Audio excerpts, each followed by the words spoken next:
Totally independent. Fiercely pursuing accountability on policy and implementation. It's time for another DJ Elf 7 candidate interview. I know you're gonna dig this. Hey, what's up? It's DJ Elf 7. Today I'm very lucky to have one of the cats. As you know, we're doing cats from all over the country, but I like to let the cats introduce themselves. So you can tell me about yourself and why you're running for office. Sure. All right. So my name is Guy Morgan, and I'm running for the U.S. House of Representatives in Iowa, District 2 in Iowa, which is Northeast Iowa. The reason why I'm deciding to run is kind of a two-parter. The main reason why is because of my father. So my father, J.P. Morgan, named after the bank, and he was someone who worked at Iowa State, which is the local university here. And he was a vet technician there, and he was a technician there for many years. But he decided he wanted to pursue his dreams. He didn't jive with the job that he had, but he wanted to restore antiques. So he made a bad decision. He got a whole bunch of loans. He pulled his retirement, and he opened an antique shop. He ran it for a couple of years, and eventually it went under, though. And he lost everything. So he descended into pretty bad poverty. And with this descent into poverty, he looked for someone to blame. So he started blaming immigrants. He started blaming minorities. He started blaming liberals, the government. And he started getting into arguments with me, with his brothers, with his parents. And it got worse and worse and worse over the years until eventually he just decided he was no longer going to talk to any of us. Complete isolation. At that point, he's still wanting that feeling of family, so he joined a militia and spent every dollar he did not have on guns and ammunition that right-wing media told him he needed to have, and he needed to fear the people that were coming for him. And it got very scary. It's around this time that COVID comes to America. And Donald Trump has this message that COVID can't really hurt his right-wing supporters, and that any of the deaths are just liberal BS. And so even the vaccine right there, they weren't supposed to take the vaccine because it was just mind control from Microsoft and whatever. My father gets sick at this point, and he decides not to go to the hospital. He decides not to seek treatment, and he decides not even to tell his family about it. After battling with COVID for about a month, my father dies. And so at that point, I had decided that basically MAGA and the Republican Party absolutely had to go. It was a cult that was destroying families, and I had seen with the gifts that they had given to even their devoted followers was just to die horrible, painful deaths, to fill them with hatred, to fill them with fear, right? And that's completely unacceptable. And I'm not the only person that felt that way, though. In 2020, the people rose up and they gave the Democrats the greatest gift they could. They gave them the House, they gave them the presidency, they gave them the Senate. But the politicians in Washington did not deliver the will of the people, did not actually stand up and fight against the Republicans. Instead, they kind of capitulated to Mitch McConnell's intimidation and the intimidation of the rest of the Republican Party and accomplished. It's not that they didn't accomplish anything, it's that they didn't accomplish enough, didn't help the people enough. And there's a lot of defeatism around the Democrats at this time. So seeing these two things, seeing the kind of the cowardice in Congress and also the horror of the Republican Party, I decided that I had to run. Absolutely could not stand for any of these politicians that wouldn't even stand up for their constituents dying, and they couldn't even stand up and do something about it. It is so embarrassing. I appreciate that. It sounds like there's a lot of personal reasons why you're running. I mean, definitely, that doesn't sound like it definitely is, right? I'm sorry about that. And just so you know, I'm actually Republican and I'm MAGA, but I don't mind what you said. You're absolutely right. There's definitely problems within the party. And you can see those problems. There's, Marjorie Taylor Greene. I'm supporting her. She actually has some type of, infighting going on. But a lot of times the party leadership, and it's happening to Democrats too, they're going to put someone into place who's going to do as they're told versus actually think independently. So, or do what the people need, right? Because that's the biggest thing is just the people need a lot of help, right? Yeah, and I've actually the government's not delivering that. In the previous iteration of the Unified Platform for 22, I actually proposed that all people who we deal with in real life immigrants, whatever their status is, that they should be treated as human beings and given a vote, stuff like that. So, right, I'm also support trans people and all that thing. So I know that you're not wrong to condemn the Republicans because there's a lot of bad things going on. But the Republicans they talk about are never Republicans like me. They talk about Republicans who are shills for the system, and but hopefully we could break out of that, right? So. Big shout out to Jamal Bowman. I mean, that I'm rocking with Republicans right now, but honestly, I appreciate someone who stands by the principles. So people can talk bad about. I'm not about a party line. I'm about people that's true to their heart and helping my people out. And Jamal Bowman helps out my people. Mark Stafford right here. Thank you so much, man. You're a real one. Man. Listen, we got a lot more work to do, but it's about the people, not parties. People over party all the time. I appreciate your holding Republicans accountable. They should be accountable for they did not do perfect at all. You damn right. Appreciate that. Yeah. All right. So, but moving on, right? Just to get to know yourself better. Do you have a political ideology? Sure. So most of my, are you talking about issues in particular, or? Okay. The first half of the interview is more about yourself. So some people, and I don't necessarily agree with this myself 100%, but that's, people are going to need to, develop a profile of yourself, right? So they're going to be like, is he a democratic socialist? Is he and you know what does that even mean, right? Is he a capitalist, whatever that even means? Is he a progressive? Is he a conservative? Go ahead. Yeah. So in my mind, it's entirely about the people, right? It's for the people. It's not for the corporations. And so the role of government, in my mind, is to help the people. Things like food bank programs, things like trying to stop the incredible amount of wage theft that there is here in Iowa. There's $900 million last year in wage theft, which is people that worked the hours, but for some reason were paid less than they were supposed to. Whether the bosses decided to pay them less per hour or put ridiculous fines in there, whatever. Right, and these are people that need it the most. These people that are struggling. Iowa's had an incredibly bad year this year economically because of tariffs, because of whatever.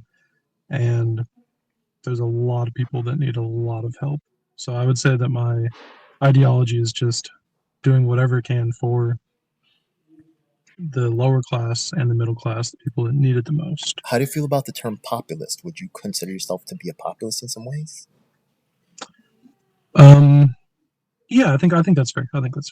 Sure. That's cool. I don't know enough about if there's specific connotations with that at all, but I think that the base idea of it is just a lot of times people put a label on you, and that gives them the illusion that they understand you, but they don't, right? So I just being more politically mature, I do understand there's a lot of, like I said before, like the Republicans, you might think I think one way after telling Republican, but it's actually not, right? So that's, and just coming from Iowa, you guys are super important politically, the first state in the union to vote. There's so much political activity going on down there. I know people that literally go to college in Iowa so they can be around that political stuff. So there's a lot of political science majors in Iowa and Iowa State and UNI. So it's an honor to have you on board. You're a very powerful, potential ally for this coalition. If people say they're a Democrat, right, it could mean a lot of different things. I just had a meeting with a guy named Kevin Ryan.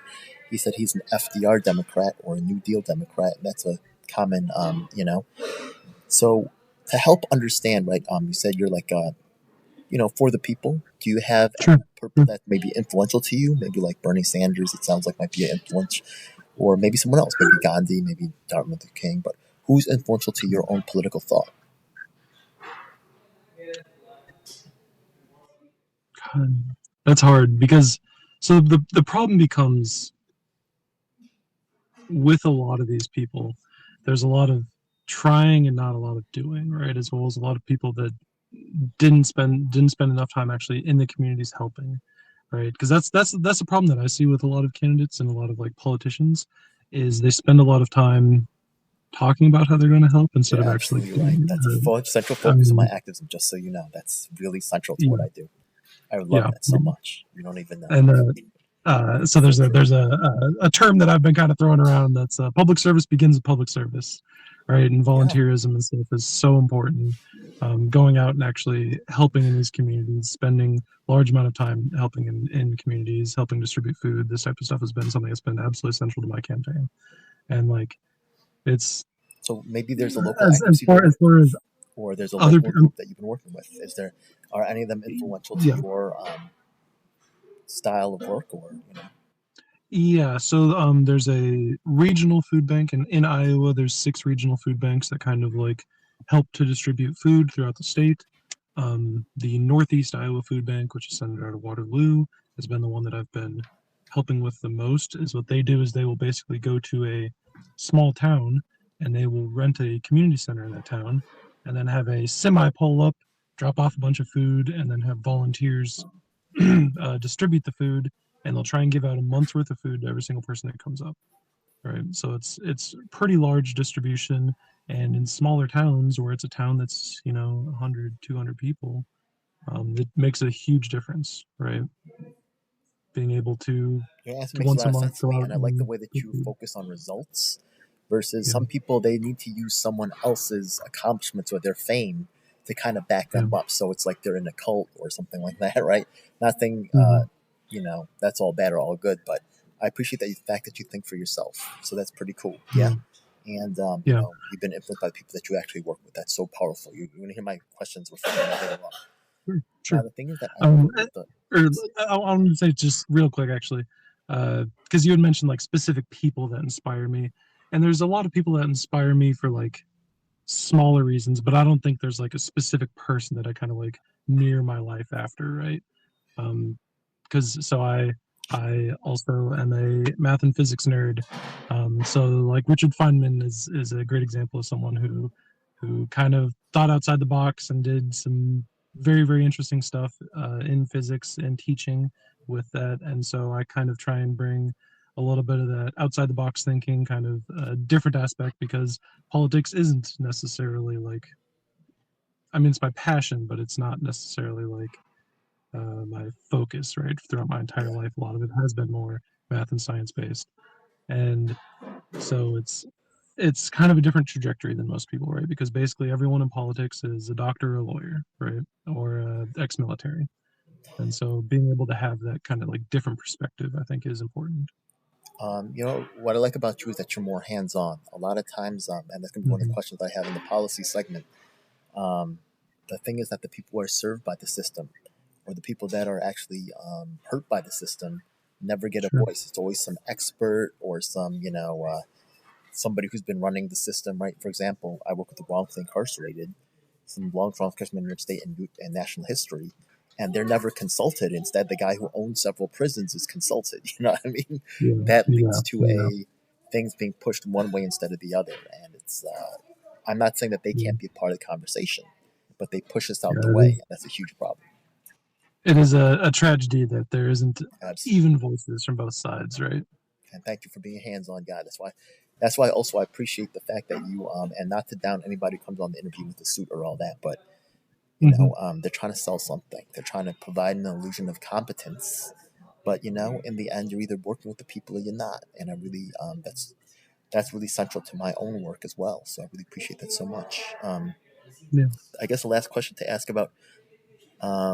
There's just 2 more questions about you yourself, then we'll get to your policies.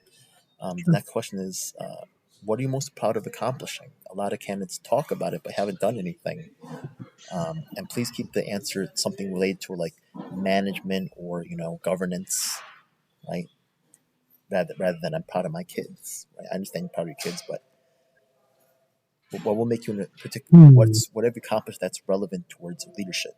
So just a few days ago, there was a big distribution in Charles City, which is a population of like 5,000, and there's over 500 people that showed up that needed food, that needed assistance, and I don't know if there could be anything that you're prouder of than just being able to just help someone that needs it, right? That has no idea where else to go, and being able to help them. Like, I don't know if there is anything that you could do that would be more powerful. Like even if like yeah. Okay, Uh, I think you said that one of mhm. your main focuses actually is environmental stuff, right?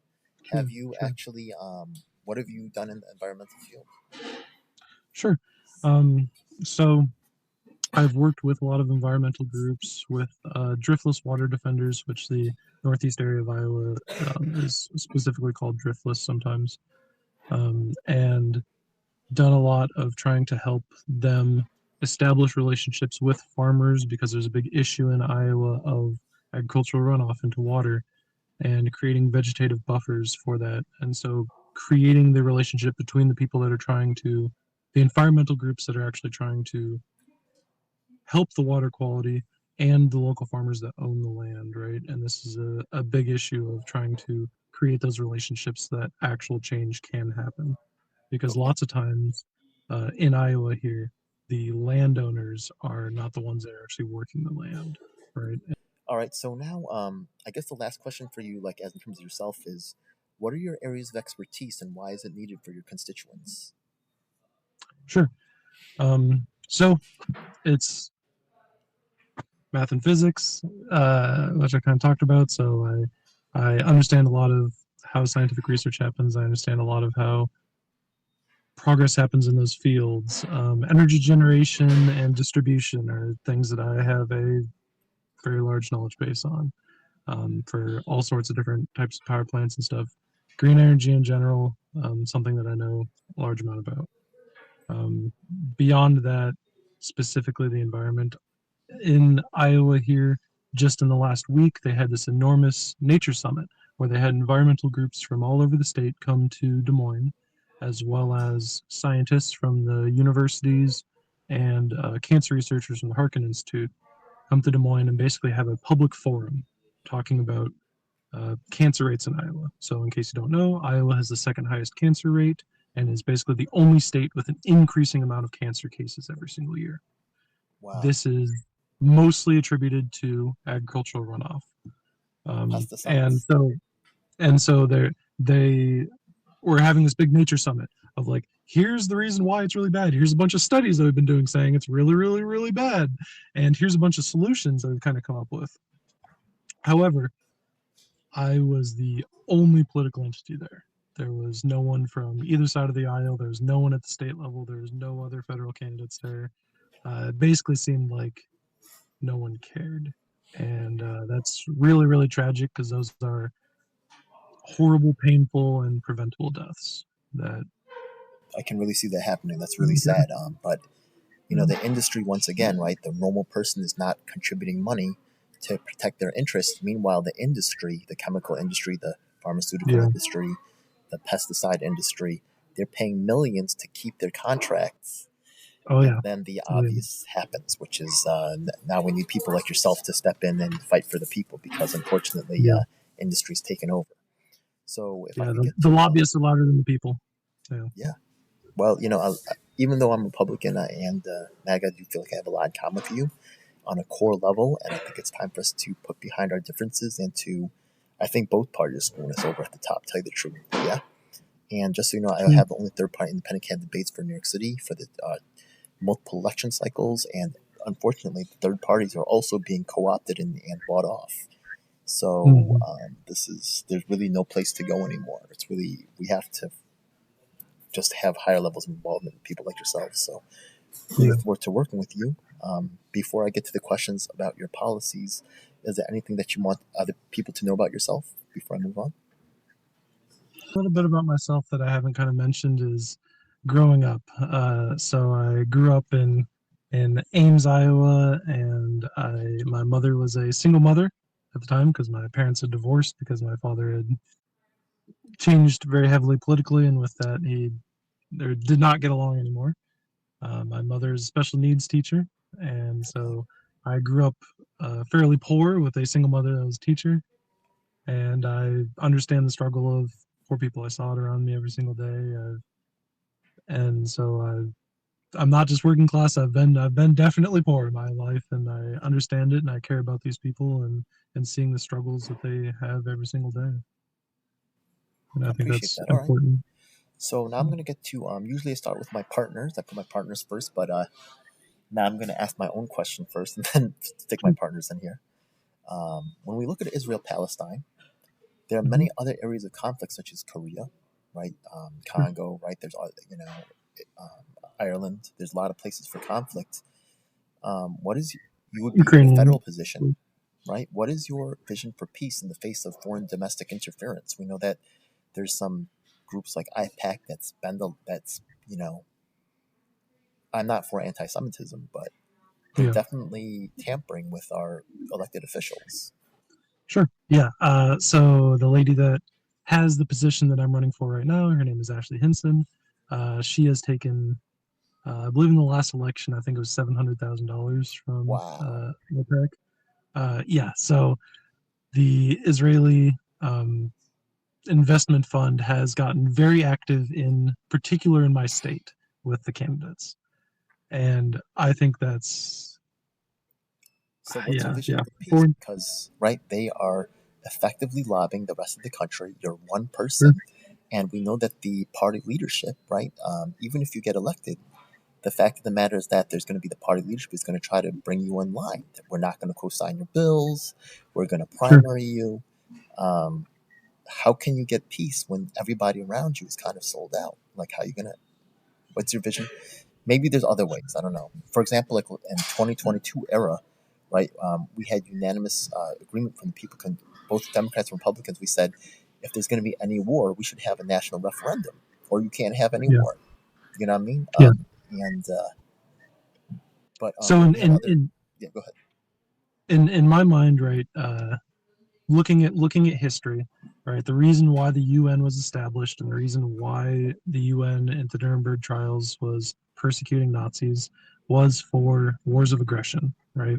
When you're looking at the actual military officers, not the civilian people that were persecuted at Nuremberg, the major crime that they were committing was wars of aggression, invading other countries, and that was kind of the point of the creation of the UN, was to try and stop any of that, right? It was to try and stop genocides within countries and also to try and stop wars of aggression.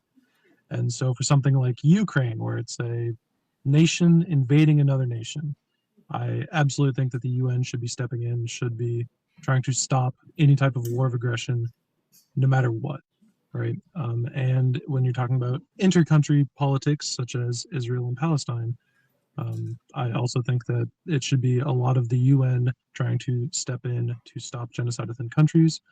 So I would push for a lot more support to the UN, as well as not only financial but also military support, so that they could do their stated job for what they were created for, I appreciate that. as peacekeepers, right?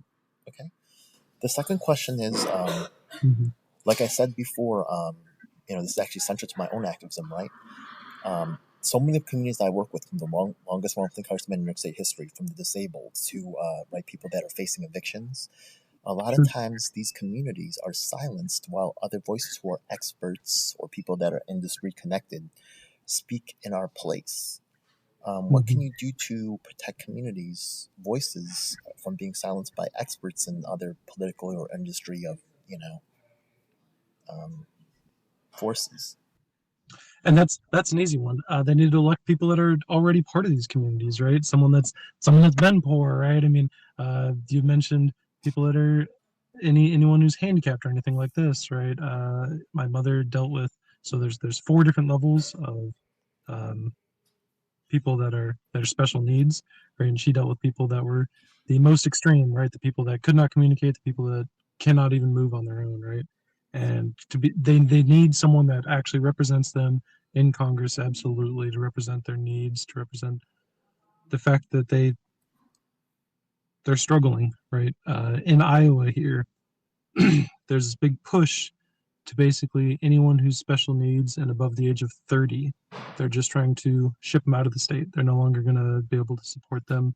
And so they're just shipping them to other states. And it's like, and trying to shift the burden onto others and trying to split up the families that are already there. And it's, I don't know, it's so hard. It's And tough because get the voice to any marginalized group is so hard, but it has to be done through elections, right? It has to be done through trying to find candidates that will support them and don't appear to just be fake, right? Because there's a lot of people who just say stuff because it's a campaign trail, and so they're just trying to appease people versus like actually wanting to stand up and fight for those rights. Yeah, we need authentic representation. That's for real. Another question is, the thing is that I'm one of the few activists that has the history of working in public housing activism back to the Obama era, when they Really? decided to get rid of public housing as we know it in the United States. Now it's coming to Mhm. fruition. They're ending public housing. We know that public housing is houses our most vulnerable, people that are elderly, people with disabilities, people that have been veterans. Sure. Would you support public housing, aka Section 9 Oh, in the United for States? sure, for sure, for sure. Appreciate There's that, yeah. this is definitely an important, very, very, very important thing for poor people, right? Is to be able to have an address. In order to be able Yes. to get Yeah. a job anywhere, you have to have an address. In order to be able to have a bank account and stuff, you have to have an address. So like being able to make sure that there's support for any of this type of stuff is very, very, very important, because otherwise you're gonna have someone take advantage of you. They replaced it with affordable housing, which is actually based on the median income neighborhood, median Mhm. income of the neighborhood. So basically, it's supporting gentrification of these communities that are going to have to be kicked out, which is insane. Yeah, I'm sorry. One second. Yeah. One second. Yeah. You already did too much to me. Thank you so much. Thank you. Okay. Well, that's cool. He did too much. He's a fan of yours, I guess. Yeah, that's cool. All right. There's a guy who I helped out, and he was wanting to say thank you. Oh, that's cool, man. It's good that people on the streets know you. That's good. Okay. Yeah. Another group that I work with, just so you know, is the trans community. I feel like they face a lot really? of. Yeah, I know it's the Republicans doesn't seem to match up, but the fact Mhm. I have another story for that. I'll tell you later. But the fact of the matter that trans people face a lot of discrimination in housing, right? Jobs that's not being talked about. Instead, they're talking about the bathrooms, which I think is Sure. a losing fight. And I think that the Democrats and Republicans work together to make that fight about bathrooms instead of talking about job discrimination. That's me personally. But whether you agree with their lifestyle or not, what will you do to ensure them fair access to government services? And I'm going to give you a hypothetical, right? So let's suppose that 10% of people applying for public housing are trans, right? They're getting discriminated against, they're getting beat up, blah, blah, blah. So we do a study in public housing and find that only 1% of the people in public housing are trans. So we see there's this kind of like the numbers are off. But if Okay. you say we're going to put aside special housing for the trans people, that could be ghettoization, right? Can you take all the Sure. black people and put them in one building, one part of town? That's controversial. Can you act? A lot of times, quotas are highly. People don't like quotas, right? Almost nobody that I interviewed said that they're for a quota to raise the number of trans people in public housing up to 10%. So how are you going to? Obviously, right? I'm a guess that you are not for discrimination in trans people, right? And laws usually say they can't, but you see the numbers are still off. What will you do to assure this community fair access to government services? So I think you kind of broaden the picture a little bit, allow it to include any minority group, right? Not just trans, not just gay, but anything, right? Of like, if there's any type of discrimination that's seen, then you need to address the problem, right? Is it because there's people in charge that are discriminant? Is it because of an actual rule or regulation that's causing the discrimination? And try and figure it out from that point of view, right? Whether, because even if it's women, right, where there's 50% of women, right, if there's not enough actual women that are, and so you would assume that there'd be 50% women that are using, like you had mentioned, affordable housing, and if it's not, then there's something going on in the area, right? Whether it's a discrimination of someone working for the government, whether it's someone or distributing the actual information, whether it's somewhere in there. And so through statistics, you should be able to find what you would expect to see and be able to address these issues. And it should be fairly obvious about what's going on, right? And I would assume most of the time it's going to come down to individual discrimination, right? Whether it's some type of admissions person that's excluding them for some reason or whatever. Yeah, it might be necessary to bring in like outside, review of what's going on, right? Or to have like levels of transparency, increased transparency. But there's a lot of, we can discuss more about those things, but I appreciate you being an ally for people that have been facing discrimination. All right, so go ahead. Related to trans issues. So in Ames, which is where Iowa State is, they just had their Pride Fest not that long ago because they're a university town, they wait until after, they don't do it in July because there wouldn't be any students, right? So they just had it a couple weeks ago. And so the students would be involved. However, Iowa State had just closed down all their LGBT clubs and all their DEI clubs because of government oversight. And so there were a lot of people that were very afraid of, like, I have all of a sudden no representation at the university level. And it was very scary actually seeing basically the thousands of freshmen at Iowa State that are all either allies or themselves upset about this fact. And it was scary seeing that people were willing to, like, not care about minorities that much. They were willing to just shove them off. Yeah, there's like I said, democracy and republics can actually oppress minorities unless they form coalitions. So we got to learn to work together, through the different groups. So really appreciate you. Yeah. All right. So another group that I work with is actually us. I actually had a town hall on higher education at Columbia University during the New York City election cycle, and I Okay. help students that have been victims of academic administrator abuse. Just Sure. like Harvey Epstein, right? Or Harvey Weinstein was engaged in abusing young people that were had their careers ahead of them. This is going on in the university setting, and you could see that right now. For example, Yeah, I would assume, especially among grad students. Okay. oh yeah, they're actually used like cheap labor. And Yeah. actually, in 2022, we actually had a meeting with some presidential candidates. One of them said that the students are getting financial aid from the federal government to give them degrees and to make them productive members of society, not to determine their politics. So if they're trying to cut the students' degrees for having a political stance, they should just withdraw the federal money from that school. And that's just an idea of how administrators, right, when they're given a direction, they can just kick students out of school for nothing academic. It has nothing to do with Yeah. academics. They don't care. So they're Yeah. serving some other boss, which has nothing to do with ideals, right? So Yeah, it's not about creating an ideal workforce. It's not about trying to help people. It's just becomes ultimately kind of profit based or just cowering absolutely. down to whatever the politicians or whatever So are would you telling them they support a need to meeting do. between myself and Corey Edens, as Okay. well as a public meeting with myself, Corey Edens, and the CUNY Chancellor and the President of 100 CUNY College to talk about these issues? Okay. I really appreciate that, man. God bless. All right. Yeah. And another group that I work with, I'm almost done, is the wrongfully incarcerated. We look at the incarceration rates that are Oh, racially biased my. or the for-profit That prisons. Would you support a review of the cases for example, Reverend Keith Gadsden?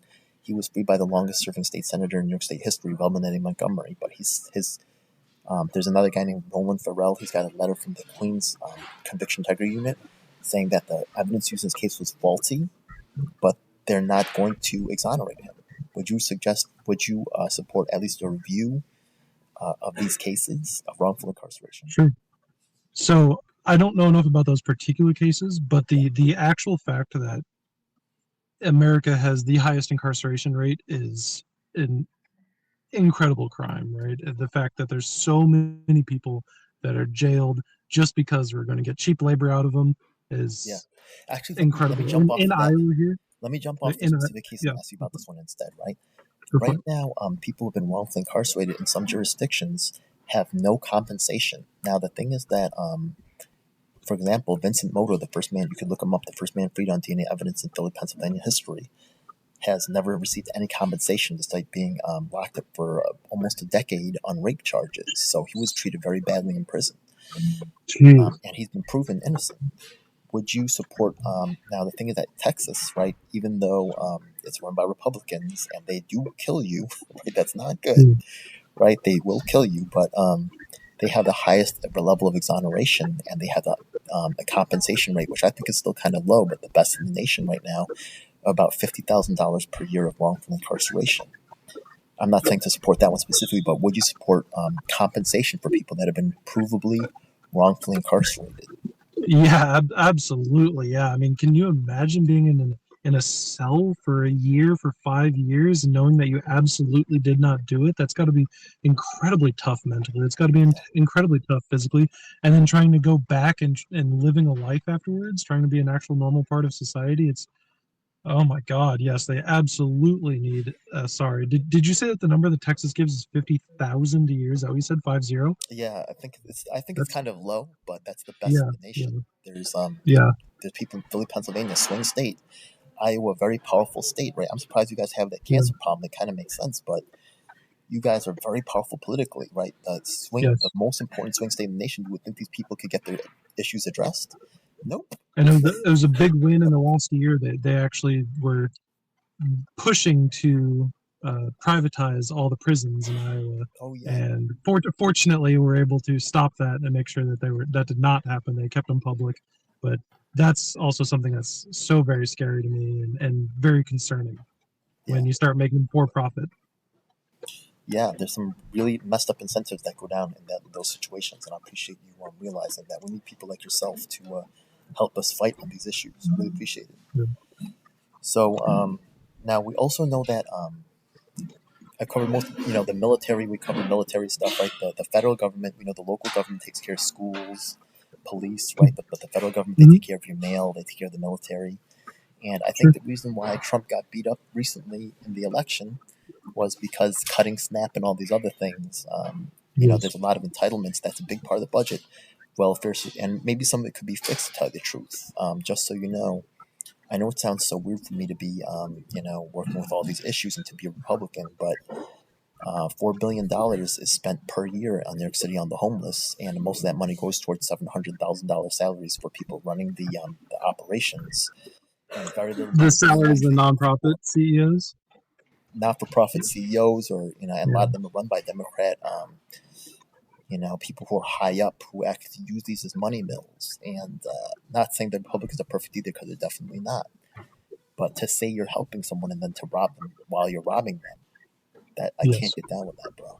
But that's just me. I would absolutely agree that nonprofits, especially nonprofit CEOs that make large salaries, is completely unacceptable. Right? Yeah. When you're trying to help people and you're just turning it into a paycheck for yourself is completely unacceptable. There's many organizations that are charities and stuff that are kind of that same way, right? Where a significant portion goes to paychecks and not enough goes to the people, and that's really unacceptable.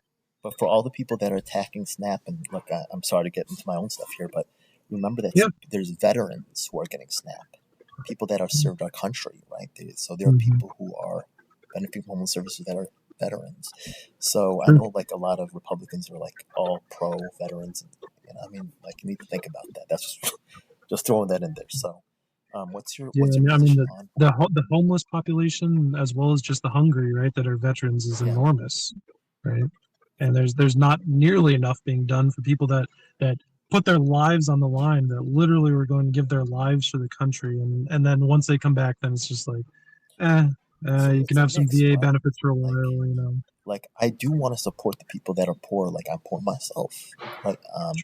But the thing is that also other people. So what's your plan for entitlements, Social Security, welfare? You're going to be in a federal role. What's your vision to address these issues?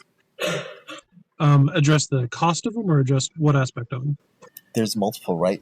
From the it's not really so simple, right? People want a soundbite, but I'm going to guess that you do want to support entitlements. You do want to support Social Security and welfare and SNAP and stuff like that. Do you also have anything to say for the people that are critical of it, who are saying, right, the money's being robbed by not-for-profits and stuff? How are you going to fix that, maybe, or whatever you want to say? So it's really yours.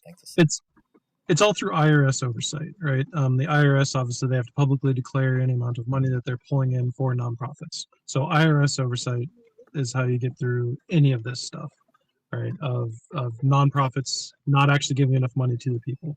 This is absolutely policeable. This is absolutely within the realm of the government and needs to be addressed, right? However, there is also a lot of just in Iowa here, there's huge issues with Medicare, with Medicaid also, right? Of just the actual day-to-day cost for people, of healthcare costs going out of control.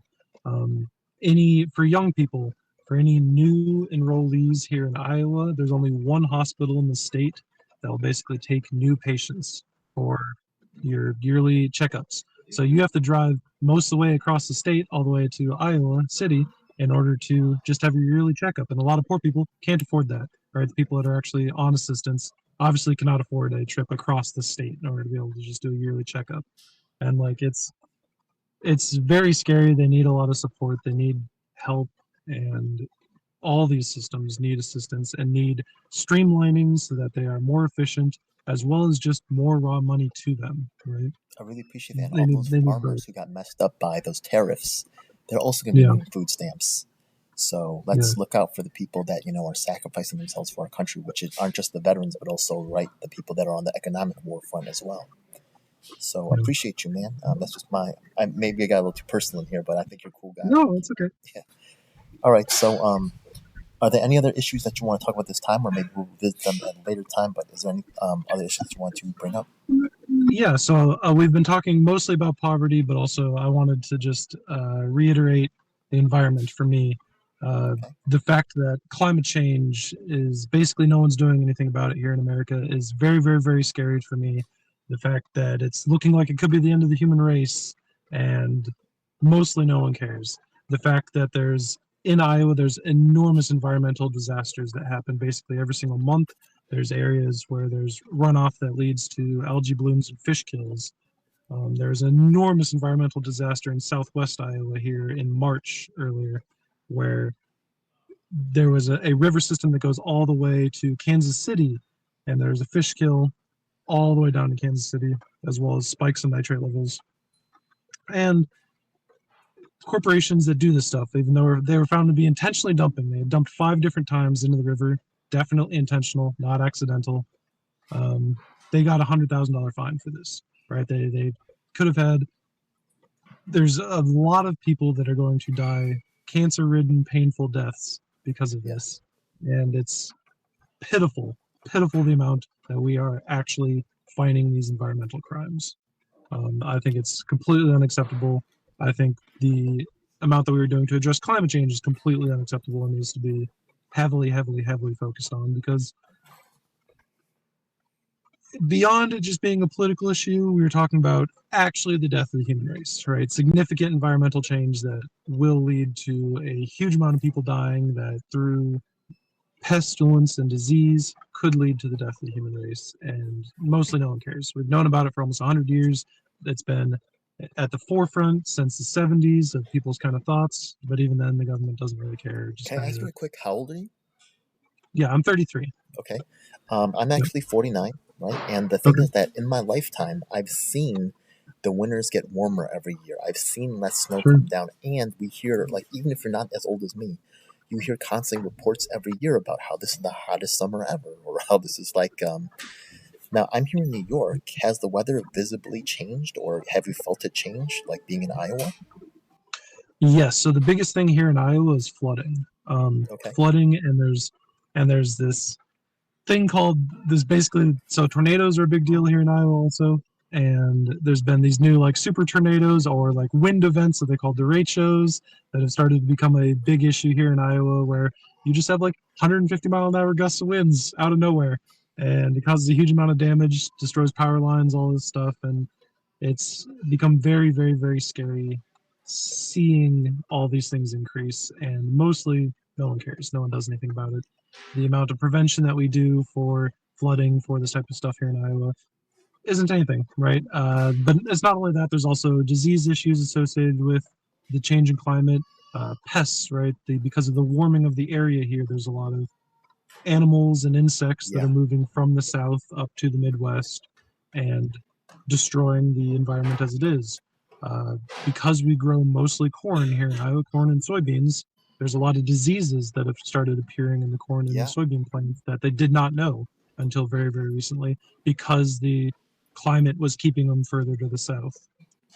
And it's scary, right? It's shifting so fast. The elf, right? The name elf has like a lot to do with nature and stuff like that. I've always environmental was kind of like the first issue that I really was passionate about. And just so you know, a lot of activism, unfortunately, is one millionaire group against another millionaire group, and the people in the middle, or right. So unfortunately, here in New York City, the electrical companies have kind of like taken over the activism and actually dictate and move things that are supposed to be environmentally sound and end up abusing it to push their own industry, which is also concerning. So I am with you on the environmental stuff. We got to change it because I feel the difference is happening. Like in my life, I can feel it. I can see it. Yeah. Yeah, it's scary. It's scary, and a lot of the forecasting for it is it's only going to get scarier, right? It's not going to get better. It's going to get worse, And I especially the longer we delay. the agricultural breadbasket of America, Iowa, right there, is so important for our sovereignty and for our independence. And they're really, so it's just so crucial. I'm really excited to meet you. Yeah. If people want to find out more about your campaign, you got like a website or social media where you're posting on? How can people learn more about your Sure. campaign? So to reiterate, my name is Guy Morgan. The website is Vote for Your Guy, because we like to have a little bit of fun. And that's how you reach me on everything. That's the handle and everything is Vote for Your Guy, Vote for Your Guy, Vote for Your Guy. Okay. Now that people have your information, do they have they got anything to look forward to? You got any events coming up? Anything cool on the way? So I know right after I get off the phone with you here, I'm going to be going up to the Northeast Iowa Food Bank where they're having their holiday distribution. So I'm going to be helping out with that for the next couple days. Specific big events that I have coming up, I can't think of any. I know the Iowa Farmers Union is having a big event here in early December that I'm going to be at. Hey, this is a very cool interview. I'm really happy to meet you. Thank you so much. God bless. This is Chrissy R checking out DJL7. That's right, yeah. Period. Shout out from Shishi in New York City to DGL7. What up? Yeah, this is Ben. You checking out L7. That's right. On the L train right now, heading to Manhattan. Hell yeah. Thanks, man. DGL7 here. Big fan of this lady right here. This is Aura Moody, a legend as in terms of the political movement. Now, right now, there's some shenanigans she's going to point out. Tell me what happened here, Aura. I am running for county committee Okay. in Assembly District 33. Okay. And what happened? Apparently, someone from the establishment had someone to run against me, and they forged my signature on my opponent's petition. Here's also something that's weird, right? The thing is that the person running for county committee, it's not printed. Someone wrote it in. That looks very irregular. It looks like they could have had these people sign and fill that in later. This looks very suspicious. And that person didn't even know that she was running for county committee. Because I spoke to her, I know this person, and she told me that she didn't know that she was running for county committee. Submitted a letter to the Board of Elections on April 7, 2025, and as of today, they have not responded to my letter. There's a lot of dirty games going on in this. At its best. County committee is a very powerful position, and a lot of people try to keep it quiet. You cannot really affect the party leadership or the priorities of the party unless you get involved. County committee, get involved. Yeah, folks, it's an important. If it wasn't important, they wouldn't be playing these games right here. All right, check out Aura Moody. She's definitely one of the strongest members, very politically, someone who's a work I respect. God bless the United States of America, and people wake up. If we lose this country, there is no other place to go. And corruption must stop. Yeah, God bless the United States of America and the patriots who want to save this beautiful nation. That's right, the just land like of you are. opportunities for all. And thank you. Thank you. Got you. No problem. Thank you.